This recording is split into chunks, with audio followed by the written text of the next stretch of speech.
La première question que je pose à mes élèves, c'est « À quoi tu rêves ?» Alors ça les surprend toujours. Mon rêve d'école, c'est une école où il n'y a aucun élève qui reste sur le bord du chemin. On sait qu'ils vont faire de belles choses, on sait qu'ils vont faire de grandes choses, qu'ils vont devenir des personnes de valeur. Si nous, on n'y croit pas, comment voulez-vous qu'eux y croient?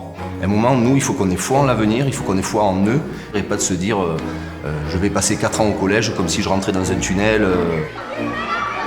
L'idée, à un moment, c'est qu'ils puissent davantage mettre un peu les mains dans le cambouis, faisant venir les professionnels dans le collège.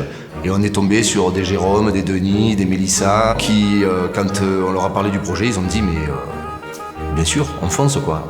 On a choisi la menuiserie, on a choisi la broderie, la réparation de vélo et la cuisine. Ces moments d'atelier, c'est un espace de détente où ils décompressent un petit peu de leur journée, tout en apprenant. On peut parler, on peut rigoler, mais comme travailler.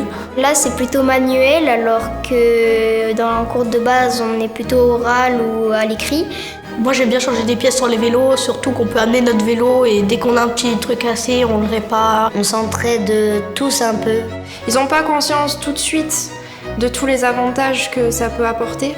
Vous avez des élèves, des professionnels, des professeurs qui se retrouvent dans un projet commun.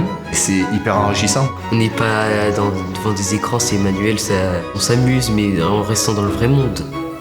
Peut-être plus tard, je couperai du bois aussi.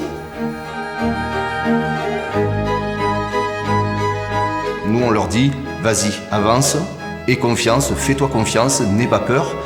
Mais si tu as des difficultés, si tu as des doutes, retourne-toi, on est juste là à côté, on peut t'accompagner. Quand vous avez une gamine qui se lance dans l'atelier menuiserie, un peu par curiosité, comme ça, sans trop savoir, et qui, 3 mois après, vous dit j'adore ce que je fais et je crois que je vais en faire mon métier, et voilà, c'est génial, on a réussi. Il faut qu'on se rapproche de l'entreprise. Au-delà de ce qui existe déjà, il faut aller les rencontrer directement sur le terrain, il faut établir des partenariats avec eux. L'avenir, c'est la jeunesse, et il faut que notre jeunesse, on la guide pour qu'elle puisse trouver sa voie et que les entreprises puissent trouver des jeunes qui peuvent apporter une dynamique nouvelle. Parce que je pense que l'école de demain, c'est ça.